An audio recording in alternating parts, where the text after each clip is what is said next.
시청자 여러분 안녕하십니까. 수요일에 아침의 매일경제입니다. 올해 한 해 숱한 화제였던 이재명 경기지사의 문제. 이에 대해서 어제 검찰이 판단을 내렸습니다. 그런데요, 뭔가 좀 어정쩡합니다. 그래서인가 민주당의 고민이 꽤 깊어 보입니다. 소속 정당인 더불어민주당. 자, 먼저 각 신문의 일면 기사부터 전해드리겠습니다. 먼저 매일경제신문입니다. 여기 보시면 얼굴이 하나 있는데요. 마크롱 프랑스 대통령의 모습이 보이고 있습니다. 개혁 아이콘 마크롱 쓰러뜨린 4가지가 있다. 4가지가 뭘까요? 첫 번째, 국민 가르치려 드는 불통. 그리고 측근을 너무 보호했다. 세 번째는 내정보단 외교에 치중했다. 그리고 서민을 외면한 엘리트주의. 정치인으로서는 꼭 새겨들어야 할 대목들이 아닌가 합니다. 자, 다음은 경향신문 보겠습니다. 이재명 법정으로 검찰이 어제 몇 가지 사안에 대해서 기소를 했죠. 부인 김혜경 씨는 불기소 이렇게 돼 있습니다. 검찰 이 지사 직권남용 혐의로 기소했고 허위사실 공표 선거법 위반도 이렇게 돼 있습니다. 그러나 해경군 김 씨 논란은요, 증거 부족으로 불기소를 했습니다. 그러나 불씨는 남아있다. 이런 내용입니다. 이번엔 동아일보로 가겠습니다. 이번엔 국방위원 사칭 해킹 메일 무더기 유포됐다. 이렇게 돼 있습니다. 국회 국방위원인 백승주 의원의 이메일을 사칭했다는 건데요. 윤건영 전 국정상황실장 사칭 이어서 또 벌어진 일입니다. 방사청, 합참, 국방연구원 등에 발송이 됐는데 당국은요, 북소행 가능성을 배제하지 않는다. 이렇게 밝혔습니다. 자, 마지막으로 서울신문 보겠습니다. 문재인 대통령, 고용은 성공하지 못했다. 내년 성과 체감 날 수 있도록 총력을 기울여달라고 당부를 했습니다. 여러 가지 상황에 대한 경제 점검이 있었지만 특히 고용 분야에 대한 대통령의 안타까움이 묻어나는 대목입니다. 고용부 신년 업무보고를 앞당겨서 받았는데요. 국민들은 오래 기다릴 여유가 없다. 사는 것 힘들어 성과 빨리 보여야 된다 하면서 관련 공무원들을 독려했습니다. 자, 공무원들 동료로 들었을까요? 아니면 엄한 질책으로 들었을까요? 지금까지 일면 기사 짚어봤고요. 오늘도 4분의 패널께서 자리하셨습니다. 한 분씩 소개해드리겠습니다. 먼저 정홍갑 MBN 해설위원 자리하셨고요.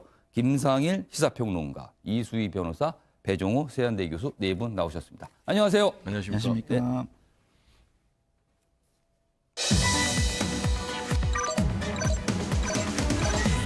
오늘자 신문 기사의 핵심을 정리한 아침을 여는 키워드입니다. 첫 번째 키워드, 결국 사퇴 코레일 사장.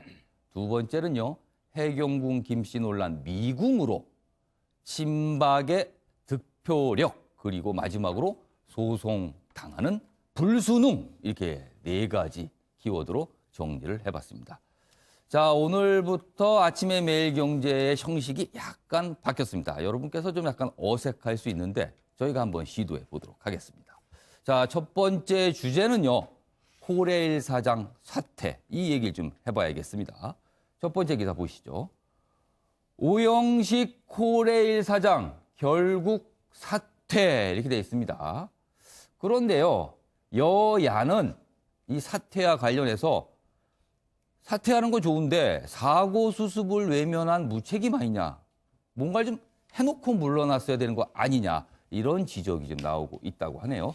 어제 오영식 사장이 사퇴 입장을 밝히면서 남긴 말이 있는데 이 얘기에 대해서도 정치권의 공방이 오가고 있습니다. 뭐라고 그랬냐면 과도한 민영화가 KTX 사고의 원인이다. 그래서요, 듣기에 따라서는 탈선 사고를 전 정권 탓으로 돌리는 거 아니냐, 이런 얘기가 좀 나오고 있습니다. 그리고 운행 재개 서둘렀다는 지적도 있고 김현미 국토부 장관은 철도 시스템 감사한다 이런 입장을 밝혔습니다. 그럼 여기서요 국토부 장관의 발언 영상으로 들어보겠습니다. 연이어 발생하고 있는 철도 사고 장애로 인해 위원님들과 국민들께 심려를 끼쳐드려 국토교통부 장관으로서 진심으로 사과의 말씀을 드립니다. 시공이나 유지 고수 과정에서 한 번만 제대로 검사했다면 쉽게 막을 수 있었던 사고라는 점에서 그 어떠한 변명의 여지도 없습니다. 무너진 신뢰를 다시 회복하고 더 이상 철도 사고로 인해 국민들이 불안과 불편을 느끼지 않도록 국민의 눈높이에 맞는 종합적인 대책을 마련할 것을 약속드립니다. 네, 정우갑 위원님. 일단 오영식 사장은 책임을 지고 물러났는데요. 남긴 말이 조금 논란이 될 듯합니다. 약간 전 정권의 책임이 있다라는 그런 분위기가 좀 풍기는데요. 과거 이제 경영 합리화 예. 조치의 일환으로 구조조정 인원을 너무 많이 감축하는 데 따른 것 아니냐 이런 뉘앙스로 해서 이제 상당히 정치권에서 공방이 오갔는데요. 이번 사고는 사실상 어떻게 보면은 예견됐다고도 할 수 있고, 근데 그런 그동안의 대응 과정에서 여러 가지 몇 번 빈번한 사고들이 있었음에도 불구하고 이게 근원적인 해결을 못했던 데 따른 그런 책임에 대한 규칙 사유로 이해가 됩니다. 더군다나 대통령까지 나서서 그 문제에 대해서 질책을 했고요. 근데 이 철도 사고라는 것은 많은 분들이 다 알다시피 이게 자칫하면 대형 그 참사로 이어지는 사고거든요. 그러니까 이걸 사전에 철저하게 선제적인 조치를 해서 그 같은 일이 발생하지 않도록 해야 되는데 이번 기회에 한번 근원적으로 잘 살펴봐야 될 것 같습니다. 지금 정말로도 오영식 사장 얘기대로 뭐 경영 합리 과정에서 문제인지 아니면은 일각에서 주장하는 것처럼 친노조 성향으로 어떤 경영을 하다 보니까 정말 노조가 해야 할 일은 안 하고 서로 어떤 밥그릇 싸움 때문에 그런 것인지 이것들을 전반적으로 좀 봐서 어떤 주장주의를 하더라도 하던 일은 분명히 해야지만 어떤 공공부문의 중요성 또 어떤 미연의 사고 방지 이런 것들이 이어질 수 있는 것이거든요. 그 점을 좀 면밀히 보고 종합적인 대책을 세우는 게 중요하다고 보여집니다. 배종호 교수님, 오영식 사장이 이제 물러났습니다. 그러나 이제 사퇴 요구를 뭐 야당 쪽으로 하긴 했습니다만 지금은 좀 너무 빠르다. 뭔가 정리를 하고 물러나야지 그냥 물러나면 어떻게 하느냐 이런 얘기가 있어요. 사실 어제 국회 출석 요구를 받았는데 그 직전에 사퇴를 한 겁니다. 지금 아시는 것처럼 철도 사고 또 고장이 뭐 10여 건에 이를 정도로 그렇습니다. 최근에 잇따랐지 않습니까? 그래서 김현미 장관 같은 경우도 오영식 전 사장에 대해서 질타를 했고 그래서 더 이상 물러나지 않을 수는 없는 것 같아요. 특히 이제 우리가 철도하면은 안전성이 가장 뛰어난 기능 아니겠습니까? 그런데 그 부분에 대해서 국민들 신뢰가 크게 무너졌기 때문에 오영식 전 사장 책임을 물을 수밖에 없겠고요. 다만 지금 이것과 관련해서 근본적인 원인이 해결돼야 되는 것 아니겠습니까? 그렇습니다. 중요한 건 그겁니다. 그래서 제가 볼 땐 두 가지 다 있는 것 같습니다. 오영식 전 사장의 좀 문제점, 확실하게 조직을 끌고 가지 못한 것, 그리고 그 부분과 관련해서 외부의 낙하산 인사, 그리고 또 노조에 너무 눈치를 많이 본 것, 이런 부분도 분명히 지적돼야 될 것 같고요. 그렇지만 더 근본적인 것은 아까도 나왔지만은 과거에 민영화, 이 공공기관의 경영 합리화 그런 과정에서 과도하게 민영화를 하면서 예산을 감축하는 그런 문제. 그러다 보니까 코레일 같은 경우 철도 노선이 9,300km로 옛날 한 8,400km에서 늘어났거든요, 대폭. 그랬는데 인력은 오히려 줄어들었어요. 그리고 이게 또 상하가 분리가 되어 있는 게 그게 무슨 얘기냐면은 철도 지금 노선 관리 이걸 지금 코레일에서 하고 있고 시공은 철도 공단에서 하고 있거든요.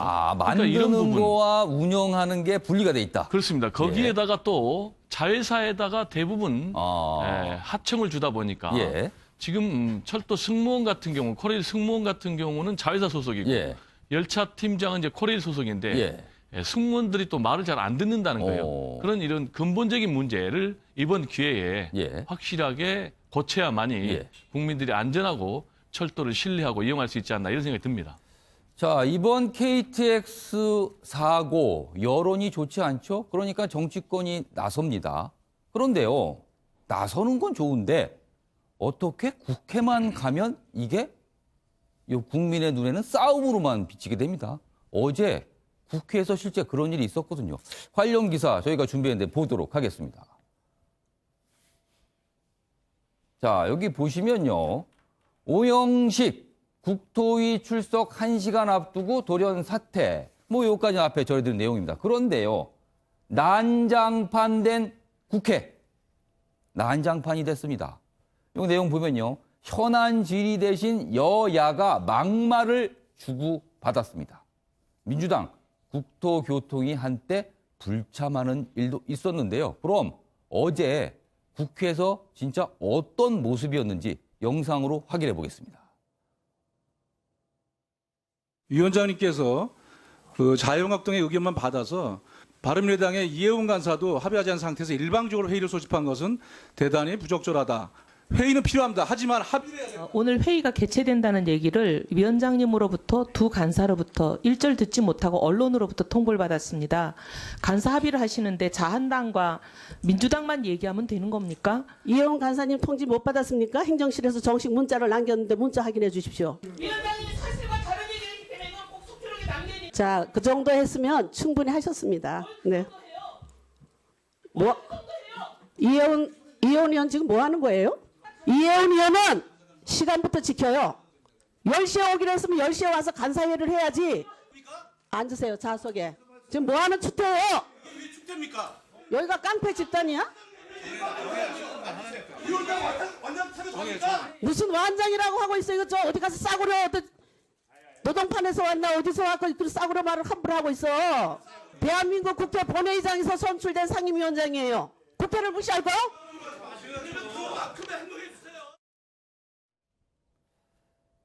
네, 저 모습이 어제 국회 오전에 있었던 모습이고요. 오후에는 가까스로 회의가 열려서 김현미 국토부 장관이 출석해서 이런저런 설명을 하기는 했습니다. 자, 일단 이수희 변호사. 예.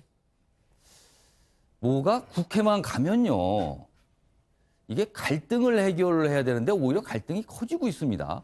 지금 어제 저 국토위 예. 그 긴급 현안 질의위에서 이제 모인 예. 거는 그러니까 우선은 그 여야 간사 협의를 통해서 예. 시간도 정해야 되고 예. 또 거기에서 이제 그 각 상임위 소속 예. 의원들한테 연락도 가고 해야 되는데 예. 지금 이제 야당의 얘기는 여야 간사 협의가 안 됐다. 예. 그런데 이제 지금 한국당의 이제 박순자 위원장께서 이제 예. 상임위원장이니까 어. 뭐 일방적으로 지금 저 회의를 예. 열었다라는 주장이고 거기에 이제 박순자 위원장은 뭐 행정실에서 또 다 알렸다라는 취지인데 뭐 이게 알렸냐 아니냐 예. 이거보다 더 중요했던 거는 KTX 강릉행 그 탈선의 예. 원인 파악과 그리고 진짜 그렇죠. 코레일의 운영에 있어서 문제점은 없었는지 그 안전 관리하는데 예. 그런 거를 먼저 이제 봐야 하는 것인데 본말이 전도된 거죠. 그렇죠. 그런데 또 그게 뭐 여야 간사 협의가 있었냐 없었냐 얘기를 한다면 예. 그것도 좀 서로가 서로를 존중하면서 각 국회의원들이 헌법기관이잖아요. 예. 좀 서로에 대해서 좀 존댓말도 하고 예.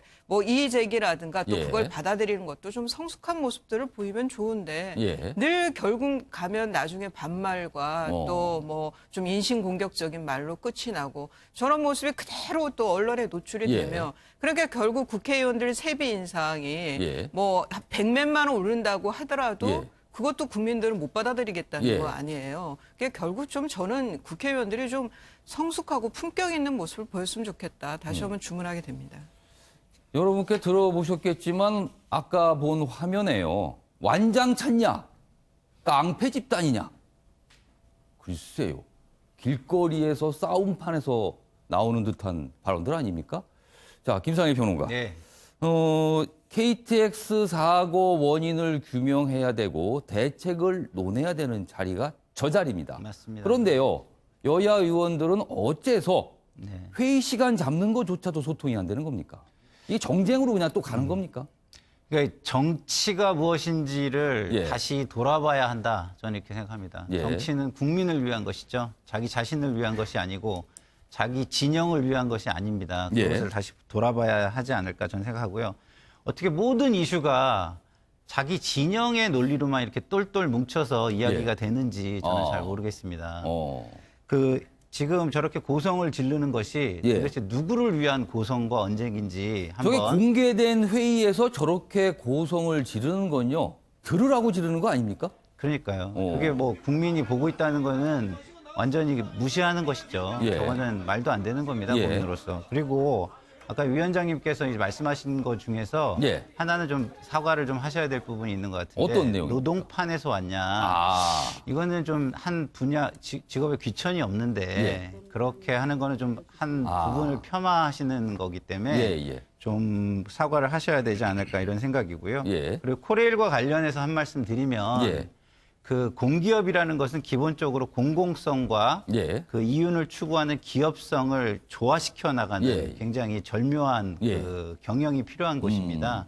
이런 곳에서는 원칙이 중요하죠, 원칙. 그러니까 뭐 정치적인 이슈로 싸우는 게 중요하지는 저는 않다고 생각합니다. 예. 그렇기 때문에 이게 사회가 과학기술이 발전하면서 예. 이게 복잡계 사회로 우리가 바뀌어가고 있거든요, 기본적으로. 그러면 복잡계라는 거는 뭡니까? 복잡계라는 게 단순하게 뭐 이렇게 맞물려서 딱딱 맞물려서 예. 돌아가는 거와 예. 아주 무질서의 중간 상태를 의미하는 건데요. 이게 뭐가 하나 있으면 어디로 이 후방 효과나 연쇄 어디로 효과가 튈지 모른다 이런 의미인가요? 그렇기 때문에 이 모든 것을 다 점검하려면 예. 앞으로는 이 안전이 점점점 중요한 사회가 오는데 예. 매뉴얼, 그러니까 하나하나 짚어가는 사회의 매뉴얼과 시스템을 예. 제대로 정비하는 게 중요합니다. 그리고 예. 그것을 철저하게 따라가는 게 중요하지 그때그때 땜 방식으로 예. 무언가를 처리하려고 그러고 그때그때마다 생각하는 방식으로 하는 거는 예. 앞으로의 사회에서는 절대적으로 예. 너무나 위험한 방식이다. 이런 예. 말씀을 좀 드리고 싶습니다. 자, KTX 사고 더 이상은 발생하면 안 되겠습니다만 국회에서 과연 그 원인 제대로 진단할 수 있을지 의문이 드는 장면이 아닌가 합니다. 자, 이번에는요, 이재명 경기지사 얘기를 좀 가보겠습니다. 첫 번째 기사가 준비되어 있습니다. 한겨레 신문 기사인데요. 뇌관이 된 직권 남용, 트위터, 그리고 스캔들, 최악 치명타는 피했다. 이렇게 한겨레 신문은 평가를 내리고 있군요. 어제 검찰이 기소와 불기소가 섞인 판단을 했죠. 자, 직권남용 등 3가지 혐의, 공무원에게 친형 입원 부당 지시, 검사 사칭, 성남개발 업적 과장 등 공직선거법 위반 혐의 적용. 이건 3가지 기소한 내용입니다. 자, 그리고 불기소한 내용도 있습니다.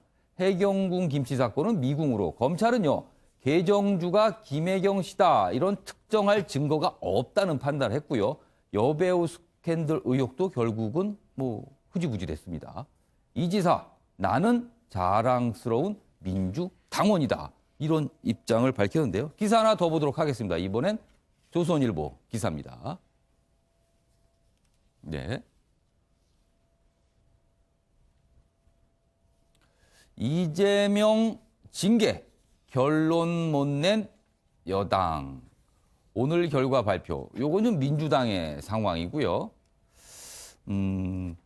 여기 보시죠. 어제 민주당이 최고위원회의를 긴급 소집해서 이재명 지사 문제를 논의했는데 결론을 내지 못했습니다. 그래서 오늘쯤이면 결과가 나올 것이다 하는데 고민이 깊어 보이는 대목입니다. 자, 여기서요. 관련 영상 보고 이어가도록 하겠습니다. 안타깝지만 예상했던 결론이라 그렇게 당황스럽지는 않습니다. 오히려 조폭설, 스캔들, 일베, 트위터 사건 등등 온갖 음해가 허구라는 사실이 밝혀진 것에 감사드립니다. 그리고 믿고 지켜봐 주신 우리 경기도민 여러분께 감사드리고 이런 일들로 우리 도민 여러분의 심려를 끼쳐드리게 된 것을 송구스럽게 생각합니다. 광풍이 분다고 해도 실상은 변하지 않습니다. 고통스럽고 더디겠지만 진실은 드러나고 정의는 빛을 발할 겁니다. 이제 기소된 사건의 진실 규명은 법정에 맡기고 지금부터 오로지 도정에만 집중하겠습니다. 네, 이재명 지사 도정에 열심히 하겠다. 이런 말을 남겼죠. 관련 기사 하나 더 있습니다. 내용 좀 보겠습니다. 해경궁 김씨 여배우 스캔들, 조폭 연루. 그동안 참 여러 가지 말을 남겼던 사안들인데 모두 미궁 속으로 이렇게 돼 있습니다. 검찰 김혜경 씨 불기소 처분, 이재명 의혹 상당수는 못 밝혔다. 이렇게 돼 있습니다. 정구합 위원님. 네. 자, 검찰이 기소와 불기소가 섞여 있는 판단을 했습니다. 자, 검찰의 판단의 근거 어떻게 보십니까?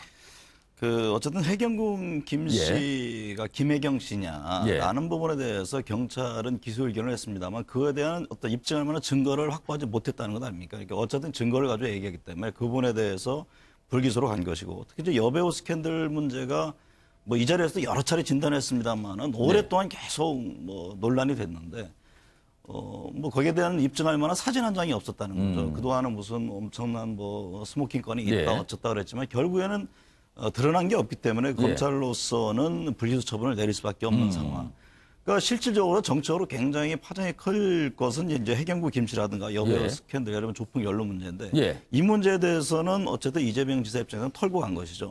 나머지 이제 공직선거법 관련해서 직권남용이냐 아니냐 이 부분은 결국 이제 법원으로 넘어가서 판단할 수밖에 없는데 이 지사 입장에서는 어쨌든 간에 뭐 앞서도 얘기를 했습니다만 자기를 굉장히 곤혹스럽게 했던 오랫동안 논란했던 부분에서 벗어나 자유롭다. 도정에 충실하겠다. 탈당 문제에 대해서 입장을 분명히 했죠. 근데 민주당의 입장에서도 사실은 이제 해경군 김 씨 문제가 지지자들 사이에 여러 이제 논란이 됐기 때문에 그걸 빌미로 해서 여러 가지 얘기가 나왔습니다만은 어쨌든 그 부분에 대해서 불기소를 내렸기 때문에 징계 문제를 논의하더라도 뭐 탈당이라든가 그쪽으로 가는 것보다는 상당히 경징계 형태로 갈 가능성이 높아 보입니다.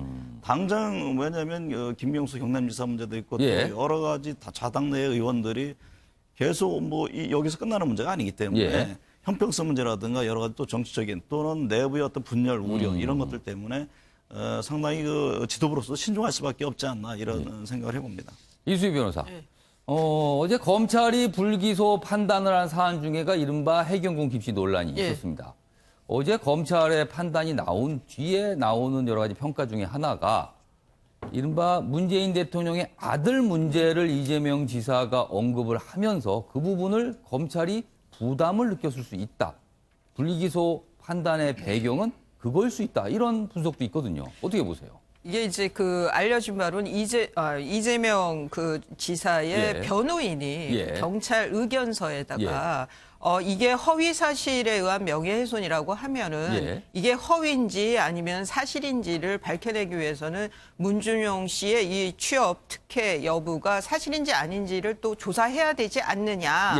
뭐 그런 취지의 이제 의견서를 냈다고 해서 또 저 문재인 대통령을 지지하는 사람들부터 맹 비난을 받았는데요. 저는 뭐 그것이 주요했다라고 보기보다는 이거는 이제 해경군 김 씨, 그러니까 정의를 위하여라고 하는 그 트위터 계정에 이 이재명 지사 부인 걸로 보일 만한 사실관계가 이만큼 있고 아닌 걸로도 볼 수 있는 사실관계가 이만큼 있는 거에 경찰은 해경군 김 씨가 김 씨 거다라고 본 것이 그쪽에 더 무게를 뒀던 거고 검찰은 그거보다는 아닌 쪽에다 무게를 둔 건데 그러니까 여러 사실관계는 같은데 판단을 이제 서로 다르게 한 거죠. 이제 검찰 입장에서는 기소를 하면 이게 유죄를 받아내야 되는 자신이 있어야 기소를 하는 거예요. 그런 입장에서 검찰의 그 부담을 저는 이해는 하지만 그러면 이렇게 유명하지 않은 다른 일반 사람들의 사건에서도 이렇게 피의자에게 유리하게만 판단을 해줬느냐. 저는 그거는 좀 아닌 것 증거가 같거든요. 그렇게 혼재돼 있을 때 그럴 때는 불기소를 하느냐. 그거에 있어서 저는 좀 아닌 것 같다는 거죠. 그런 일반적인 사례하고는 좀 다르다는 생각이 듭니다.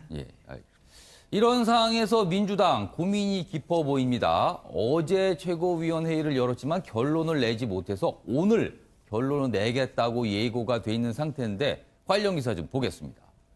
여기 있습니다.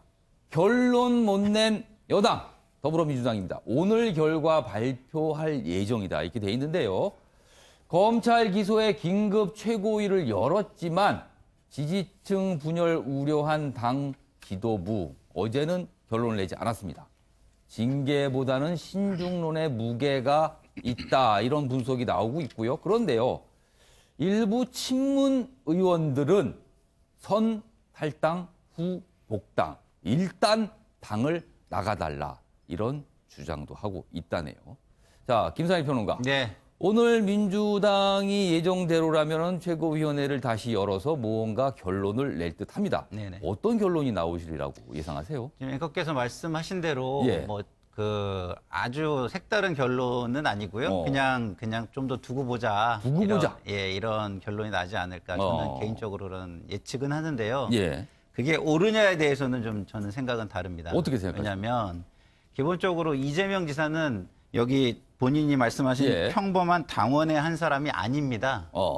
우리 당원의 지지로 예. 후보가 됐고요. 예. 우리 당원의 지지와 힘으로 공직에 선출되신 분입니다. 다시 예. 말해서 그만큼 높은 책임감과 모범을 보여야 되시는 분이죠. 단순히 그냥 평범한 일개 당원이 절대 아니다. 아니죠. 예. 도지사 당선을 본인의 지지자들만 가지고 된 것이 아닙니다. 예? 그 전해철 의원이 왜 중간에 본인이 예. 고발했던 거를 고소했던 것을 취하했겠습니까? 그러니까 당의 입장을 생각한 그렇죠. 것이거든요. 당을 위해서 한 조치겠죠. 예, 맞습니다. 근데 지금 이재명 지사께서 하시는 걸 보면 제가 볼 때는 우리 안에 침투한 분열 세력과 이관계를 경계한다? 예. 그 분열을 누가 했다는 겁니까? 그러니까 당에 예? 누군지는 모르나 분열 세력이 있다란 말이거든요. 그리고 이관을 누가 했다는 겁니까? 저는 이게 과연 예. 일반 당원, 평범한 당원들이 생각하고 말할 수 있는 것인가? 예. 저는 아니라고 생각합니다. 예. 본인의 정치를 예. 강하게 하는 것이죠. 본인만 생각하는. 예. 그리고 나와 다르면 탄압이고 나와 같으면 진실과 정의다. 예. 이렇게 말하는 것이죠. 본인이. 예. 그것은 맞지 않습니다. 이거는 제3의 객관적인 기관의 판단을 기다려야 하는 것이고요. 예. 아까 나온 부분에 해경군 김 씨 관련 이 검찰의 예. 결론도요. 저는 좀 약간 불만이 있는데요. 이것이 검찰의 무능을 좀 단적으로 보여주는 게 아닌가. 저는 이렇게 무능이다. 생각합니다. 예. 우리 이수희 변호사님 말씀하신 대로 이쪽 편에 증거가 이만큼 예. 있고 반대편에 증거가 이만큼 있다. 예. 이거를 설명하는 게 검찰의 그 역할입니까? 그 설명은 누구나 할 수 있죠. 예. 그걸 조사하고 파헤쳐가지고 진실을 밝혀내는 게 검찰의 역할이라고 저는 생각하는데요. 예. 그걸 못하고 7개월이나 지나서 이제 뭐 그것만 설명하고 끝낸다? 예. 그게 말도 안 되는 것이고요. 그리고 이게 굉장히 위험한 게 뭐냐면 정치권이나 이런 데 굉장히 안 좋은 메시지를 줍니다. 이런 식으로 하면 다 빠져나갈 수 있구나. 이렇게 핸드폰을 처리하면 되는구나. 계정은 이렇게 해가지고서 이렇게 감추는 거구나. 이런 것들을 너무 많이 배우게 학습 효과를 주는 거예요. 예. 그래서 이거는 검찰에서 이렇게 중간지대를 선택할 게 아니라 무죄면 무죄다. 이렇게 조사해가지고 밝혀주고 유죄면 유죄다. 이렇게 철저하게 조사해 밝혀줘야지 이렇게 마무리 짓는 것은 저는 맞지 않다고 생각합니다. 그러니까 일단 불기소한 사안도 일단 재판에는 넘겼어야 한다. 이렇게 보시는 거네요. 예, 맞습니다. 알겠습니다. 자, 배종원 교수님. 네. 통상 그동안 정당들의 모습을 보면요. 기소가 이루어지면 어느 정도의 징계 조치가 있었던 게 통상의 예입니다. 오늘 더불어민주당이 무언가 발표할 텐데 어떻게 예상하십니까? 이제 그 부분은 민주당은 당헌 당규에 기소만 되면은 당원권을 정지한다라는 그런 게 없기 때문에 특히 이제 부정부패 관련된 그런 사안이 아니고 굉장히 어떻게 보면은 정치적으로 민감한 그런 쟁점들 아니겠습니까? 그래서 좀 사안이 다르고 지금 보니까 민주당은 당장 이재명 지사에 대해서 징계하지는 않을 것 같습니다. 왜냐하면 이미 어제 긴급 최고위원회를 열었는데 결론을 못 내렸지 않습니까? 사실 징계를 하려고 했다면은 성원을 다 완벽하게 준비를 해가지고 징계 결론 내렸을 텐데 어제 징계 결론을 못 내리고 다시 오늘 여는데 이것 자체도 결국은 징계를 유보할 것으로 그렇게 보이는데 특히 그럴 수밖에 없는 게 징계를 해달라라는 쪽의 요구가 됐던 핵심 쟁점이 트위터 계정 해경군 김 씨 관련해서 그 내용에 뭐 전해철 의원 그리고 문재인 대통령 또 그리고 노무현 전 대통령에 대해서 명예를 훼손한 이런 부분에 대해서 굉장히 개강스럽게 반발한 거 아니겠습니까? 근데 이제 그 부분을 검찰이 불기소한 상황에서 이제 나머지 쟁점들에 대해서 특히 이제 이재명 지사가 나는 그런 적이 없다. 그리고 혐의를 전면 부인하고 있거든요. 그렇죠. 부인하고 있습니다. 법정에서 다툼을 해야 되는 그런 상황이에요. 그래서 정리하면 어떻게 보면 징계 이거는 정치적인 문제인데 정치적인 쟁점 부분은 정리가 됐고 나머지 이제 법적 다툼의 문제만 남았기 때문에 예. 제가 볼 땐 징계하기 좀 어렵고 또 하나는 형평성 문제가 있는데 예. 김경수 예. 현 지사 같은 경우 드루킹 관련해서 지금 기소가 되고 재판이 돼 있지만은 그렇습니다. 뭐 징계를 한 건 없거든요. 그렇습니다. 그래서 종합적으로 볼 때는 제가 볼 때는 징계를 내리지 못할 오늘 거다 징계 이렇게 전망을 내리기 하고 쉽지 있습니다. 않다. 정우갑 위원께서는 예, 말씀하시죠. 그러니까 이간가라는 표현을 썼잖아요. 예. 그 점과 관련해서 예. 2016년 7월 11일입니다. 그러니까 김경수 지금 지사 됐죠. 지사 그 상가에서 예. 그 당시에 대부분 이제 참여자들은 친노 친문이라고 일컫는 지지분들이 상당히 많죠. 그러니까 대선 예. 1년 전인데 그때 이제 여러 이제 후보들이 왔죠. 조문하러 왔는데 이재명 지사에 대한 환호도가 굉장히 컸습니다. 그러니까 지금 얘기하고 있는 도대체 친노 친문과 이재명 지지가 이게 분리돼 있는 거냐? 이 프레임에 대해서는 상당히 그 문제 제기가 가능할 수 있다고 보여집니다. 당 밖에서는 좀 분리된 걸로 보는 시각도 있습니다. 그러니까 지금. 그때 지지하고 예. 열렬하게 이재명 지사를 지지하는 예. 분들도 친노 친모 진보 진영 사람들이거든요. 근데 그걸 어떻게 세분화시켜서 분리하는 건지 저는 예. 도대체가 이해가 안 되고 예. 그 점에 대해서 제가 보기에 문제 제기를 하는 측면도 있다고 보여집니다. 그리고 예. 당 입장에서는 그 같은 맥락의 얘기입니다. 당의 지지자 중에서는 그것이 아니라 이재명 지사를 지지하는 사람들도 있을 것이고 또 다른 후보를 지지하는 예. 사람도 있을 텐데 왜 어떻게 이걸 분리해서 이쪽은 이쪽이고 이쪽은 이쪽이냐. 예. 이런 식의 판단을 당이 하기는 굉장히 어려울 것이라고 보는 것이죠. 근데 그런 측면에서 이 지사가 얘기하는 부분도 한편에 보면은 나름대로 어느 정도 설득력이 있어 보인다라는 예. 그런 측면의 해석도 일각에서는 나오고 있는 것이죠. 알겠습니다. 예. 김상희 평론가 말씀하시죠. 예, 제가 하나 좀 보태고 싶은 거는요. 예. 김경수 지사와 이 지사의 문제를 같이 비교하는 건 저는 굉장히 부적절하다고 생각합니다. 어떻게 좀 다릅니까? 김경수 지사는 당을 위해서 예. 역할을 하기 위해서 일을 하다가 예. 뭐 모함에 빠졌거나 내지는 뭐 그런 예. 뭐 만약에 실수를 했다면 실수를 한 것이고요. 예. 예를 들어서 이 지사께서 하신 거는 극히 이건 개인 이해와 관련된 것입니다. 그렇기 때문에 예를 들어서 김경수 지사가 잘못됐다. 예. 그럼 우리 당이 잘못됐다는 거 아닙니까? 예. 그거는 뭐 저희 당이 잘못했다고 저는 민주당이 잘못했다고 생각하지 않고요. 예. 그리고 이 지사 건은 이것이 잘못됐다고 해서 그러면은 그 민주당이 잘못한 것입니까? 그건 아니잖아요. 예. 그래서 절 두 개를 같이 놓고 좀 비교하는 구별해서 것은 좀 볼 필요가 있다. 이 말씀하시는 아니다라고 생각합니다. 아무튼 이재명 지사 이젠 재판에 넘겨졌습니다. 이제 법원에서 여러 가지 판단이 나올 걸로 생각이 됩니다. 자, 이번엔 어떻게 생각하십니까? 순서를 진행해 보겠습니다. 한 가지 이슈에 대한 패널 네 분의 깊은 생각을 들어봅니다. 보시죠.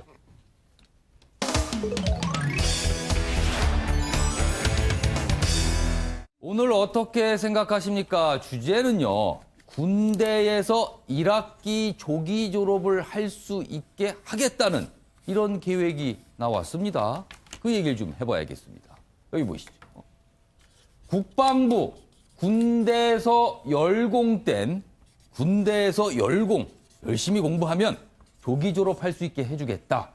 그러자 여성 그리고 보수 쪽에서 반발을 할 것이다. 이런 우려가 나오고 있다는 얘기입니다. 내용 자세히 보죠. 복무 중에 최대 21학점 취득, 병사 학점 따기 쉬워 형평성 논란. 이런 또 얘기가 나오는군요. 자, 반응이 있는데요. 나라 안 지키고 공부하냐. 또 다른 반응은요. 군 복무를 하는데 보상이라도 좀 해줘야 될 거 아니냐. 이런 게 보상 아니냐. 이런 의견들이 나오고 있다고 하네요. 자, 그럼 구체적으로 학점을 어떻게 딸까요? 여기 내용이 있습니다. 원격 강좌 수강을 통해 12학점, 그리고 특기병 교육으로 3학점, 군복무 경험만으로 3에서 6학점, 이래서 21학점가량. 그럼 21학점이면 대학에서요. 1학기 학점입니다. 졸업을 빨리 할 수도 있겠네요. 아무튼 이런 문제 지금 국방부가 논의를 하고 있는데 과연 이걸 어떻게 봐야 할지 패널 네 분의 의견 들어보도록 하겠습니다. 먼저 배종호 교수부터 네. 어떻게 생각하십니까? 뭐 저는 기본적으로 이 예. 취지에 대해서 찬성을 하는 입장입니다.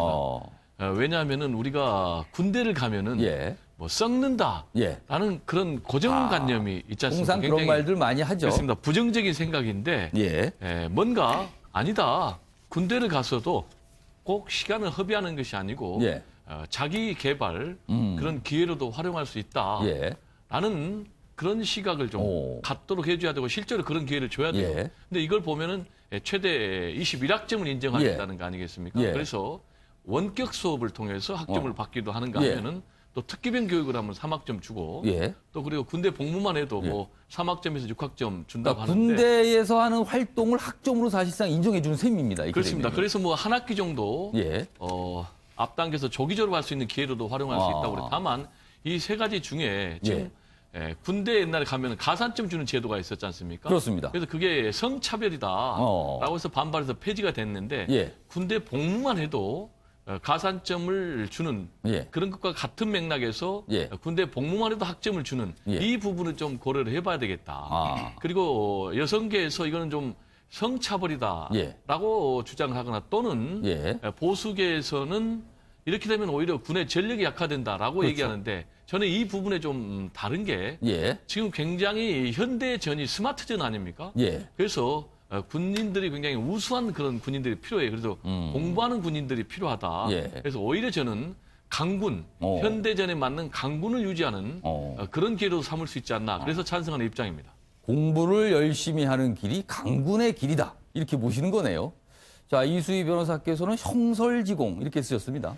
예, 저는 이거 뭐 군무에 소홀하다 이런 지적에 대해서는 좀 납득하기가 어려운 게 공부를 이렇게 열심히 하는 사람이면 기본적으로 성실한 사람이에요. 그리고 이게 지금 징병제라서 그렇지 모병제라고 생각을 하면은 그렇게 합숙하지 않는다고 하면 뭐 야간에 학교도 다닐 수가 있는 거잖아요. 뭐 그렇게 그 곁에서 생각을 한다면 이것이 이제 뭐 군복무 소홀하고는 저는 좀 큰 상관은 없는 것 같고 다만 이제 그리고 이런 기회를 주는 거는 저는 정말 좋은 것 같습니다. 그런데 말씀하신 대로 군복무 경험만 가지고 학점을 받는 거는 좀 말씀하신 그 문제가 있는 것 같아요. 그래서 좀 적용한다라고 하면은 좀 세부적으로 더 만져야 될. 그렇다면은 군대 내에서 공부를 통해서 학점을 딸 수 있게는 해주는 거는 좋은데 군 복무 자체를 학점으로 주는 거는 좀 문제가 있다. 이런 시각이시네요. 그런데 그게 이제 그 하상 강좌 듣는 것도 병과에 따라서 상황에 따라서 어떤 사병은 그게 가능할 수 있지만 어떤 사병은 아닐 수도 있어서 이런 것이 또 우리가 군복무하는데 이제 또 뭐 수저론이 나오는데 정말 이게 공정하게 운영이 돼야 된다라는 거는 기본은 뭐 조건이고요. 저는 뭐 괜찮은 제도인 것 같습니다. 김상일 평론가께서는 의무 대 권리 이렇게 적으셨네요. 맞습니다. 우리 국민의 4대 의무가 있지 않습니까? 그 4대 의무 중에 이제 국방의 의무만 제가 보면은 권리가 별로 없는 것 같습니다. 그렇지만 우리가 국방이라는 그 자체의 의미를 잘 따져봐야 합니다. 그래서 국방이라는 의미가 지금 과거와 어떻게 변했는가 이런 걸 잘 따져보고 정해야지 섣불리 할 것은 아니다. 앞에 두 분이 잘 말씀해 주셨지만 기본적으로 이것이 뭐 우리가 직위 분류 체계가 군대 내에 있는 것도 아니고 그 직위에 따라 직위 분류가 된 거에 따라서 그 기술과 지식에 따라서 학점을 줄 수 있는 것도 아니라면 무작정 줄 수는 없다는 것이죠. 그렇기 때문에 그냥 섣불리 얘기할 것은 아니고요. 그리고 차별성과 형평성이 없는 방식으로 잘 설계가 돼야 되겠다 이런 생각을 가집니다. 그래서 말씀드린 대로 예전에는 그 로마 시대로 돌아가 보면 전쟁에 나가는 게 시민권을 받는 방법이었어요. 어마어마한 권리를 동반하는 것이죠. 근데 지금은 군대를 가는 것이 어떤 의미인가 우리가 사회적으로 다시 한번 이야기해봐야 된다고 생각합니다. 많은 변화가 있었기 때문에. 알겠습니다. 세상이 변하고 있고 군 복무에 대한 인식도 변하고 있고 그런 와중에서 이런 내용이 나온 게 아닌가 이런 생각도 드네요. 자, 정우갑 위원께서는 어떻게 생각하십니까? 뭐 여러 가지 생각을 해볼 수는 있겠습니다만 기본적으로 국방의 의무라는 것, 왜 국방의 의무를 수행하고 있어야 되는지 그 부분에 대해서 만하내라도 조금이라도 논란과 문제가 있어서는 안 된다라는 생각인 것이죠. 그러니까 학점을 따더라도 그럼 형평성 문제가 제기될 거죠. 굉장히 세밀하게 툴을 따서 대책을 마련 시작하지 않으면 오히려 지금 제기하지 않은 것만 못한 논란과 불씨만 안겨질 수가 굉장히 큽니다. 그리고 최근에 보면 여러 가지 뭐 예를 들면 그 군 면제 문제도 예외로서 여러 이제 논란이 있지 않았습니까? 그렇습니다. 그리고 매 정권마다 군 복무기간 단축 문제가 나오고 또 이 어떤 뭐 조기 졸업이라든가 뭐 외박 여러 가지. 차제에 그렇다면 정말 우리가 군에 대한 의무를 지금 뭐 의무가 할 게 아니라 뭐 모병제 형태로다가 근본적으로 한번 논의 구조를 바꿔본다든가 이런 식으로 해야지. 어쨌든 간에 지금 국방의 의무는 계속 유지시키면서 여러 이제 권리라든가 요구 조건들이 있으니까 저는 기본적으로 좀 편법으로 가는 게 아닌가 그런 생각이 듭니다. 그래서 실제 세상이 변했고 예를 들면 남북 문제도 지금 뭐 상당히 이제 진전 분위기가 있기 때문에 차제에 그럼 아예 국방의 의무 자체를 근본적으로 한번 다시 놓고 검토해서 이런 방향성을 제시하는 게 맞지 않나 그런 생각이 듭니다. 자, 이 사안은요, 물론 저 군대를 가지 않는 여성계 쪽에서 여러 가지 또 지적이 있을 것 같고, 그리고 모든 젊은이가 대학에 가는 건 아니거든요. 대학에 안 가는 젊은이의 경우는 그러면은 어떻게 할까요? 이런 형평성, 공정성의 문제가 과제로 남지 않나 싶네요. 자, 이번에는 국제 기사를 좀 볼 텐데요. 제 뒤쪽 화면을 좀 봐주시기 바랍니다.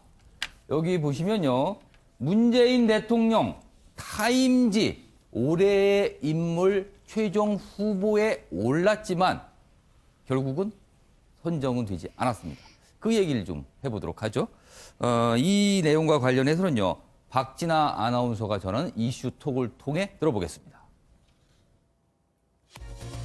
문재인 대통령이 미국 시사주간지 타임이 선정하는 2018 올해의 인물 최종 후보 10인에 올랐습니다. 하지만 올해의 인물로 선정되진 못했는데요. 타임은 현지 시간 11일 홈페이지를 통해 2018 올해의 인물을 발표했습니다. 또 그들의 표지 사진을 공개했는데요. 사우디아라비아 반체제 언론인 자말 카슈크지 등 진실을 위해 싸우다 희생을 감수한 언론인들을 선정했습니다. 타임지는 지난 1927년부터 매년 말 그해 세계적으로 주목받았던 인물이나 사회단체를 올해의 인물로 선정하고 발표해왔는데요. 2018 올해의 인물 최종 후보 10인에 문재인 대통령이 이름을 올렸습니다. 타임은 문재인 대통령이 한반도를 넘어 세계 평화 분위기를 조성했다고 말했는데요. 문 대통령을 최종 후보로 뽑은 이유에 대해 문재인 대통령이 김정은 북한 국무위원장과 세 차례 역사적인 남북 정상회담을 가졌고 김 위원장과 트럼프 대통령을 이어주는 역할을 했다고 전했습니다. 올해의 인물 최종 후보로 지난해엔 김정은 북한 국무위원장이 선정된 바 있는데요. 올해 후보 명단은 없었습니다. 그리고 문 대통령과 함께 2018 올해의 인물 최종 후보 10인 명단에 트럼프 대통령도 있었는데요. 트럼프 대통령은 3년 연속 정치인으로서 타임지 올해의 인물 최종 후보 명단에 이름을 올렸습니다. 지금까지 박진아의 이슈톡이었습니다. 네, 배주호 교수님. 네. 타임지 올해의 인물 굉장히 상징적인 내용을 담고 있는데요. 물론 뭐 최종 선정은 되지 못했지만 문재인 대통령이 후보에 10인 후보에는 올랐습니다. 그 부분도 좀 의미가 있을 것 같아요. 네, 이제 문재인 대통령이 최종 후보에 10인에 올랐는데 마지막에 선택은 안 됐지만 그렇죠. 선정은 되지는 않았습니다. 그렇습니다. 문재인 대통령이 세계적인 인물 반열에 오는 거예요.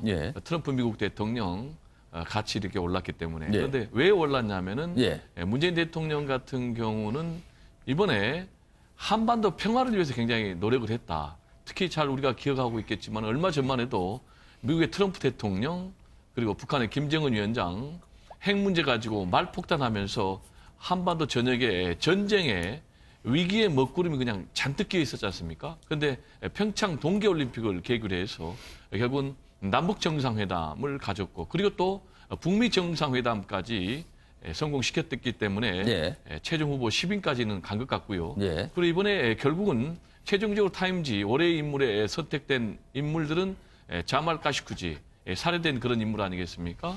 사우디아라비아 반체제 운동하다가 지금 왕실에 의해서 살해된 것으로 그렇게 지금 나타나고 있고 또 다른 언론인들은 로이터 통신의 기자들이 현재까지도 구금되고 있다고 그래요. 미얀마 정부에 의해서 학살된 로힝야족 난민 그 문제를 다루고자 하고 있는데 이것과 관련해서 제가 좀 하고 싶은 것은 언론은 정말 중요하다. 사회 발전을 위해서는. 그리고 언론의 여러 가지 기능이 있지 않습니까? 가장 중요한 기능은 권력에 대한 감시 기능이다. 그래서 우리 언론도 그런 역할을 잘 해주고 주기를 좀 바라고 우리 언론도 앞으로 이렇게 타임지에 표지 모델로 올해의 인물로 선정될 수 있는 그런 인물들이 좀 많이 배출됐으면 좋겠습니다. 가벼운 교수께서 문재인 대통령 얘기를 하다가 이제 은근슬쩍 언론을 살짝 질타하는 발언도 좀 섞어 주셨습니다. 예, 가볍게 정보 하나만 좀 말씀을 드리면 어떤 겁니까? 그 올해의 인물의 선정은 안 됐지만 이 독자들 투표로 1등을 한 게 우리 방탄소년단 BTS라고 합니다. BTS. 정보 차원에서. 그렇군요. 그러나 온라인 더 큰 영광이죠. 온라인 상에서는 뽑혔는데 그 타임지 편집하는 분들 사이에서는 뽑히지 않았다. 뭐 그것도 대단한 일 같습니다. 더 큰 영광이죠. 인기를 얻다는 건데. 알겠습니다. 자, 이번에는요, 프랑스 관련 내용을 좀 다뤄보도록 하겠습니다. 마크롱 대통령 이야기입니다. 여기 보시면요. 마이웨이 개혁, 프랑스 마크롱의 불통, 이 불통 때문에 정권 퇴진 운동을 불이 붙었다. 이런 내용입니다. 우리도요, 불과 몇 년 전에 이 불통 때문에 참 정치적으로 격변이 있었는데 프랑스 지금 대단히 혼란 속으로 빠져 있는데요. 내용 다시 보면요. 소상공인 유류세 인상 반대 시위, 프랑스 정부 현실 인식 부재 탓, 한 달 만에 반정부 운동을 자아냈습니다. 그리고 결국에는 마크롱 대통령이 항복을 한 셈이 됐는데요. 콧대 높은 마크롱 강경태도 일관, 베테랑 강요들 갈등으로 줄사태. 그러니까 전 정부 관료들과 갈등으로 일관했는데요. 결국에는 불복을 해서 유류세 이 부분 백지화하기로 했고 여러 가지 조치도 그냥 되돌리기로 했다. 이런 내용입니다. 자, 정우갑 위원님. 글쎄요. 정치적으로 프랑스 지금 혼란 속인데 지도자는 과연 무엇을 해야 되는 거죠? 이런 모습을 좀 단적으로 보여주는 사례가 아닌가 합니다. 그렇습니다. 제목에도 나왔듯이 저는 21세기에 가장 중요한 것은 지도자든 어떤 사회 공간이든 조직이든 소통 문제라고 봅니다. 소통. 근데 개혁이라는 것은 혁명보다도 어렵게 추진된다 이런 얘기가 있지 않습니까? 제가 한 예를 들면요. 97년에 이제 외환위기 이후에 이제 구조조정이라는 엄청난 게 우리 앞에 놓여있지 않습니까? 당시에 이제 이현재 금융감독위원장이 총대를 메고 하건데 수시로 기자실에 내려옵니다. 예를 들면 어떤 기자가 기사를 쓰면 A 기자 어제 기사는 다 좋았는데 마지막에 이거 좀 이상해. 나한테 전화를 하지 그랬어. 라면서 끊임없이 내려와서 소통하고 앞으로 구조조정 방향에 대해서 얘기하고 저녁 때 또 술 마시면 또 설명을 해주고 이해와 설득을 하는 겁니다. 끊임없이 알리고 설득을 하는 거군요. 네, 그래서 그분의 자서전에도 가장 자기의 힘은 언론이 함께 해줬다라는 거거든요. 언론이라는 게 결국 이제 국민인데 이해와 설득. 그 당시만 해도 은행을 뭐 하루아침에 문을 닫게 하고 합병시키고 기업 64개를 통폐합시키고 없애버리고 막 이러지 않습니까? 기업 퇴출시키고. 그 얼마나 많은 실직자가 생깁니까? 거의 불가능한 상황을 만들어가는 건데 어쨌든 지금 프랑스 마크롱 대통령의 얘기 속에서 나옵니다만 지금 당면한 우리도 마찬가지라고 저는 이해가 되는 것이죠. 그러니까 노동 문제라든가 여러 경제 현안도 풀 때 어쨌든 이해와 설득이 필요한 것이거든요. 지금 우리는 그게 제대로 되고 있는지 각 단위별로는 어떤 움직임을 펼치고 있는지 한번 반면교사로 삼을 필요가 있다고 보여집니다. 지도자의 많은 덕목이 있습니다만 21세기 들어서 최고의 덕목은 모든 국가에서 보면요. 소통이 꼽히고 있습니다. 우리는 소통을 하지 못한 지도자가 어떤 모습으로 남게 되는지를 우리는 경험을 했거든요. 그 부분 정치 지도자라면 꼭 명심을 좀 하셔야 될 것 같습니다. 자, 이번에는 자유한국당의 새 원내대표 이야기를 좀 해보도록 하겠습니다. 첫 번째 기사가 여기 있는데요. 한국당 원내대표 나경원 선출.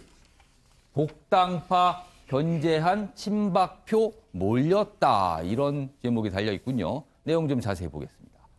김성태 등 복당파와 각세운 친박. 비박이지만 잔류파인 나경원으로 결집돼서 결국은 당선이 됐습니다. 일각에서는요. 친박의 세과시가 본격화될 수도 있다. 이런 전망을 내놓고 있네요. 자, 나경원 새 원내대표. 3수 만에 원내대표가 됐습니다. 3번 도전을 했는데 그동안 안 됐죠. 자, 차기 여성 지도자 부상 기회를 잡았다. 이런 내용이 좀 있군요. 자, 다음 기사도 좀 하나 더 추가로 보도록 하겠습니다. 네. 다음 기사가 좀 준비가 안 돼서 바로 그냥 이 내용만 다뤄보도록 하겠습니다. 먼저 이수희 변호사께 내용 좀 물어봐야겠네요. 나경원 의원이 새 원내대표 됐다는 거, 일단 여성으로는 처음으로 원내대표가 됐다. 이런 의미가 있네요. 예, 지금 보수당에서는 처음 된 거죠. 예. 예. 근데 무엇보다도 어제 이제 결과에 대해서 나경원 그 신임 대표가 당선 가능성이 더 높다고 다들 말씀들을 하셨는데 그래도 이게 68대 35 이렇게 큰 거의 33표 차가 날지는 몰랐어요. 그렇죠. 인상보다 표차가 많이 났습니다. 네, 본인도 놀랐을 것 같아요. 예. 보통 이제 6대 4 정도, 지금 한 103명이었기 때문에 60대 40 정도로 생각을 했을 텐데, 그래서 제가 어제 좀 원내에 계신 분들한테 전화를 좀 돌렸어요. 예. 어떻게 생각하느냐.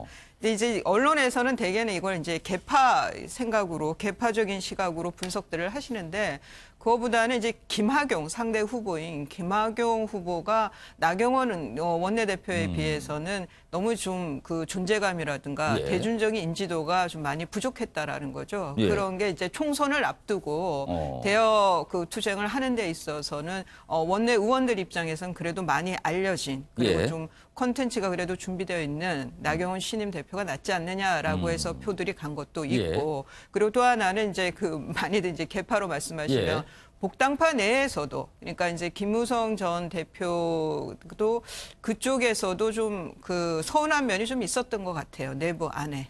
그러면서 뭐 표가 결집됐던 거는 아닌 것 같고 그래서 이거를 뭐 개파적인 시각보다는 좀 개인의 인물론으로 봤을 때 나경원 대표가 더 강했다라고 분석하는 게 더 맞을 것 같습니다. 그렇다면 이수희 변호사의 분석에 따르면 개파 대결이기보다는 인물 간의 대결을 통해서 당선이 된 것이다. 이렇게 보시는 거네요.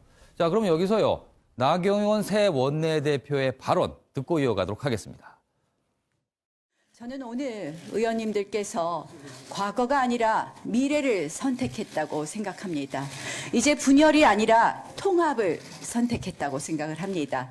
이제 우리 자유한국당은 정말 지긋지긋한 이제 개파 이야기 없어졌다고 생각합니다. 이제 정말 저희가 하나로 가야 된다고 생각을 합니다. 문재인 정부의 폭주, 여러분들 아마 무서우실 겁니다. 이 대한민국의 헌법 가치를 파괴하는 이 속도, 대한민국의 판을 바꾸려는 그 시도, 저희가 정말 해야 될 일이 많이 있습니다. 우리 하나로 뭉칩시다. 그렇게 해서 문재인 정부의 정말 저 실정 막아내고 우리가 지켜야 될 가치 지켜가시길 바라겠습니다.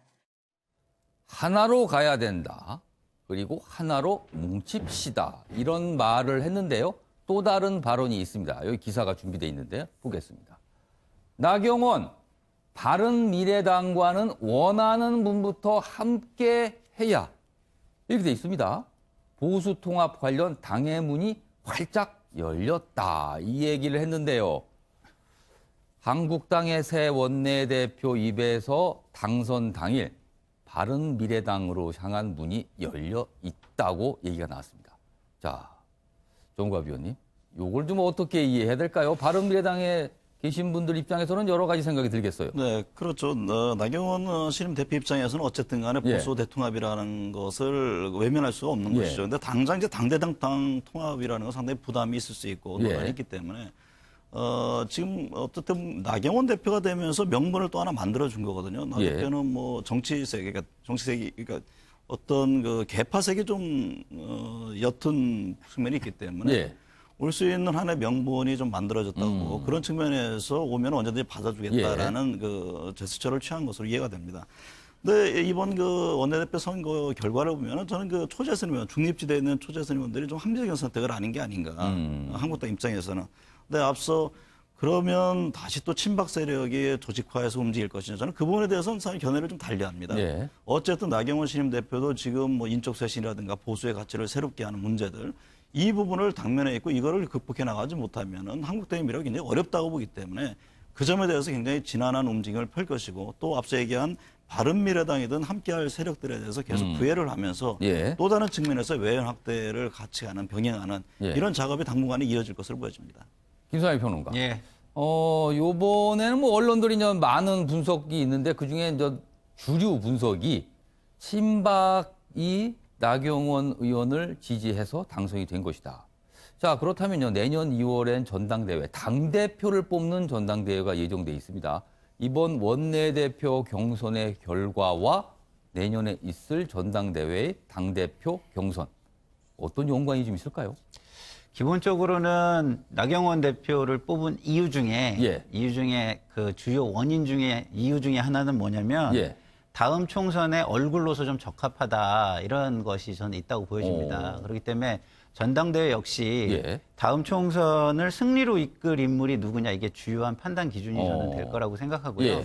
좀 전에 그 공학적인 것도 크게 조직적으로는 작용하겠지만 기본적으로는 자신들의 승리 이걸 중심으로 생각하는 게 크게 작용하지 않을까 생각하지만 그렇지만 이제 그럴 만한 인물, 도미네이트하는 인물이 없다, 압도적인 인물이 없다. 그러면 또 이제 말씀하신 공학적인 계산법이 이제 되겠죠.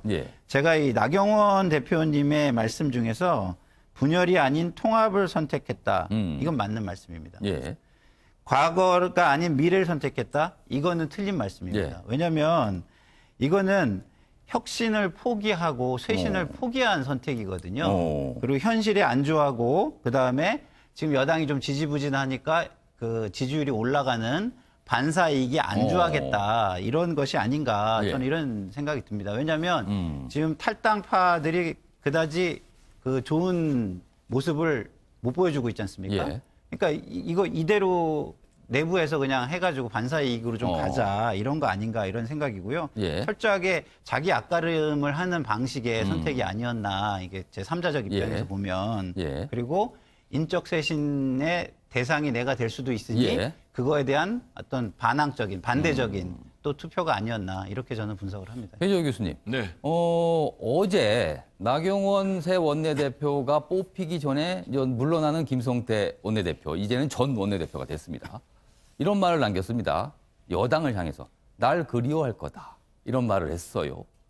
자, 여당이 민주당 입장에서는요. 김성태 전 원내대표와 나경원 새 원내대표 두 인물 중에 어느 쪽이 좀 더 상대하기 편하다고 보세요? 글쎄요. 이제 그건 좀 지켜봐야 되겠지만 일단은 김성태 원내대표는 굉장히 강성으로 분류가 되고 있거든요. 그래서 이른바 방송에서 좀 적합한데 들깨론 그리고 이른바 한 놈만 팬다 이런 얘기를 끊임없이 반복했습니다. 네, 그래서 민주당 의원들도 상당히 김성태 원내대표에 대해서는 부담스러워한다고 그래요. 그리고 또 현재 한국당 내에서도 이번에 나경원 의원이 원내대표 당선된 여러 가지가 있지만 김성태 원내대표가 너무 일방적으로 권한을 행사한 데 대한 그래서 복당파에 대한 거부감도 작용을 해서 이렇게 압도적인 승리가 나왔다는 그런 분석도 있거든요. 그래서 나경원 이제 신임 원내대표는 앞으로 상당히 제가 볼 때는 원만한 대여 관계를 끌어갈 것으로 이렇게 전망이 되고 있거든요. 근데 이제 나경원 원내대표 같은 경우는 굉장히 복잡한 숙제를 안고 있어요. 그게 무슨 얘기냐면은 현실적으로 이렇게 압도적으로 당선되는 데 있어서는 계파 대결 구도가 작용을 했거든요. 본인이 이제 비박계고 잔류파지만은 친박들의 지지를 받아서 당선이 나온 됐기 표 때문에 숫자로는 그렇게 보입니다. 그렇습니다. 그래서 친박들의 영향력에서 완전히 자유로울 수는 없고 그렇지만은 친박들의 휘둘릴 경우에는 당이 새로 태어날 수 없기 때문에 또 나름대로 독자 노선을 걸어야 되는 이런 굉장히 줄타기 그런 게 필요한 상황인데 지금 한국당에서 가장 중요한 것은 어쨌든 간에 계파 대결을 극복을 하고 더 나아가서 새로운 합리적인 보수 정당을 만들어야 되는 그런 게 있거든요. 그래서 가장 중요한 게 뭐냐면은 대안이는 대안정당의 모습을 갖춰야 되고 그리고 생산성이 있는 그런 수권 정당의 모습을 갖춰야 되는데 그런 역할을 나경원 원내대표가 해낼 수 있을지 한번 지켜봐야 되겠습니다. 알겠습니다. 자, 이번엔 두 개의 신문 기사를 비교해 보겠습니다. 여러 가지 이슈 중에서도 주제는 같지만 내용은 다른 두 개의 기사를 비교하겠습니다. 신문 대 신문 보시죠. 자, 오늘 신문 대 신문은요. 동아일보와 한겨레 신문을 비교해 보겠습니다. 동아일보, 비핵화 진전 없자, 미국이 충격 충격요법을 쓴 것이다. 이렇게 내용이 돼 있고요. 반면에 한겨레는요. 이런 미국의 태도가 북미 회담에 방해될 수 있다. 이렇게 다루고 있습니다. 그럼 기사를 차례로 좀 보도록 하겠습니다. 먼저 동아일보입니다. 북한이 질색하는 인권 압박 꺼낸 미국. 비핵화 진전이 없자 충격요법을 썼다. 이렇게 돼 있습니다. 자, 이른바 최룡해, 북한의 2인자로 알려져 있죠. 등등등 3명에 대해서 인권을 문제로 제재 대상에 올린 내용을 동아일보는 이렇게 평가를 했습니다. 내용 자세히 보면요. 14개월간 자제한 인권 제재 재개했다. 다양한 압박 옵션으로 북한의 과시 효과다. 이렇게 돼 있습니다. 이 바람에 북미 대치로 지금 북미가 대치하는 과정에서 우리가 좀 곤란한 상황에도 있다. 이런 분석도 좀 곁들였는데 전체적으로 보면요. 북한이 비핵화 진전을 위한 압박 카드, 북한의 비핵화를 위한 압박 카드를 미국이 꺼낸 것이다. 이렇게 평가를 했습니다. 자, 그럼 이번엔 한겨레 신문 기사를 보도록 하겠습니다. 북미 대화 교착 와중에 미국 인권 탄압 최룡해 등 3명 제재했다. 북미 대화 교착 와중에 왜 이런 조치를 했을까? 이런 분위기가 좀 풍기네요. 내용 보면요. 요 밑에 보겠습니다. 정경택, 박광호 등 북실세 3인방 제재 명단에 올랐습니다. 좀 밑에 보면요. 트럼프 대통령과 행정부 손발이 안 맞는다. 북미 회담 방해될 수 있다. 이런 우려가 나오고 있다는 소식을 제목으로 전하고 있습니다. 자, 2개의 기사를 저희가 비교해 봤습니다. 동아일보와 한겨레 신문인데요. 패널 4분께서는 어느 쪽에 좀 더 공감을 하시는지 저희가 한 분씩 들어보도록 하겠습니다. 먼저 정우갑 위원, 어떻게 보세요? 지금 어쨌든 그 북미 대화가 잘 진전이 안 되고 있는 것이죠. 그러니까 예. 저는 2가지 측면으로 보여집니다. 그 뭐 기사에도 언급이 됐습니다만 트럼프 대통령 입장에서는 지난 선거 이후에 의회의 구조가 좀 바뀌지 않았습니까? 예. 자국 내의 상황 등을 염두에 둔 측면도 있어 보이고 특히 진전이 안 되는 그 북미 대화의 예. 일종의 하나의 어떤 강한 뭐 어떤 충격요법이라고 적시가 됐습니다만 예. 그 같은 뭔가 새로운 모멘텀을 던지기 위해 하는 그런 움직임으로 이게 됩니다. 다만 이거에 대한 해석이 그렇다면 이거 판을 깨려는 것이냐. 예. 그러니까 북핵 문제라는 게 굉장히 지난한 그 과정이라고 예. 누구나 예측했듯이 지금은 일련의 과정은 어쨌든 간에 북미 2차 대화를 위한 서로의 물밑에서의 엄청난 신경전과 협상 그런 과정의 일환으로 좀 이해가 됩니다. 또 뭐 신문마다 또는 보는 시각에 따라서 예. 그렇다면은 그 우리 뭐 문재인 대통령의 역할이 상당히 어려워지는 것 아니냐. 저는 오히려 이렇게 북한과 미국이 예. 서로 교차 상태에 있을 때 남한의 역할이 훨씬 더 중요하다라고 보여지는 겁니다. 지난번 추측건대 문재인 대통령과 그 트럼프 대통령이 지난 순방 때 만나서 얘기를 나누지 않았습니까? 그 부분에서 저는 상당히 의미 있는 얘기들이 오갔다고 얘기가 됩니다. 이해가 됩니다. 예. 그걸 토대로 해서 지금 우리 정부는 정부로서의 역할을 하는 것이고 북한은 북한, 미국은 미국대로 서로 입장을 계속 놓고 서로 물면서 엄청난 신경전. 예. 그 수에 나온 하나의 일환으로 저는 이해가 됩니다. 알겠습니다. 김상희 평론가께서는 어느 쪽에 좀 더 공감을 예, 저는 뭐 하십니까? 두 개의 한겨레 기사 중에요. 신문 쪽이고요. 그리고 잘 분석을 하신 게 예. 트럼프하고 행정부가 손발이 안 받는 거 맞습니다. 기본적으로. 예, 안 맞고요. 그리고 저는 이렇게 생각합니다. 예. 중요한 것은 평화다. 예, 바보야, 문제는 평화다. 저는 이 말을 하고 싶은 거고요. 예. 왜냐하면 평화가 없이 다른 것들이 무슨 의미가 있습니까? 평화를 관리할 수 있어야 모든 예. 것이 의미가 있습니다. 그러니까 평화를 깨는 어떤 것도 예. 좋지 않다. 저는 그렇게 생각하고요. 알겠습니다. 그리고 인권 이야기를 하는데 예. 인권이 국제 규약이 2개가 있습니다. 예. 첫 번째 게 이제 경제와 관련된 인권이고요. 예. 두 번째가 시민권이나 정치권에 대한 규약인데요. 이게 제가 옛날에 그 인권위원회 인턴을 좀 해봤는데 예.